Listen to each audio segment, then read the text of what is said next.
নিম্নচাপের প্রভাবে দুদিনের টানা বৃষ্টিতে বিপর্যস্ত দেশের উপকূলীয় এবং পার্বত্য অঞ্চল। বান্দরবানে পাহাড় ধসে রুমা উপজেলার সঙ্গে জেলা সদরে সড়ক যোগাযোগ বিচ্ছিন্ন হয়ে গেছে। খাগড়াছড়িতে চেঙ্গি ও মাইনী নদীর পানি বাড়ায় পাহাড় ধসের ঝুঁকিতে রয়েছে শতাধিক পরিবার। লক্ষ্মীপুরে অর্ধশত গ্রাম প্লাবিত হয়েছে। নোয়াখালীর হাতিয়া সহ উপকূলীয় অঞ্চলের নিচু এলাকা তলিয়ে গেছে। পানিবন্দী কয়েক হাজার মানুষ। প্রতিনিধিদের পাঠানো তথ্য ও ভিডিও চিত্রে সৈয়দ মাদিহ অদিতের রিপোর্ট। নিম্নচাপের প্রভাবে দেশের পার্বত্য চট্টগ্রাম ও দক্ষিণাঞ্চলে ভারী বৃষ্টি হচ্ছে। দুদিনের টানা বৃষ্টিতে প্লাবিত হয়েছে নিম্নাঞ্চল। দুর্ভোগে পড়েছেন স্থানীয়রা। বান্দরবানে ভারী বৃষ্টিতে পাহাড় ধসে রুমা উপজেলার সঙ্গে জেলা সদরের সড়ক যোগাযোগ বিচ্ছিন্ন হয়ে পড়েছে।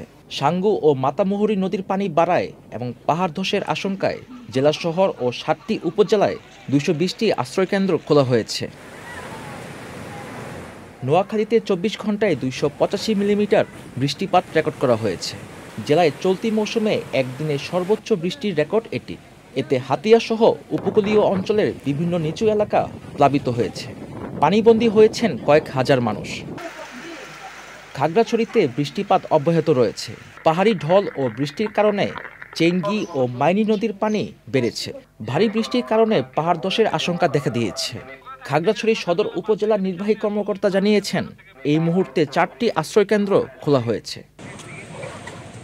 টানা বৃষ্টিতে লক্ষ্মীপুরে অর্ধশত গ্রাম প্লাবিত হয়েছে। মেঘনা নদী উত্তাল। ভারী বর্ষণ ও জলাবদ্ধতায় আউশের বীজতলা সহ গ্রীষ্মকালীন শাকসবজির ব্যাপক ক্ষতি হয়েছে। লক্ষ্মীপুরের জেলা প্রশাসক জানিয়েছেন, ক্ষয়ক্ষতি নিরূপণে সংশ্লিষ্টদের নির্দেশ দেওয়া হয়েছে। সৈয়দ মাদিহ অদিত,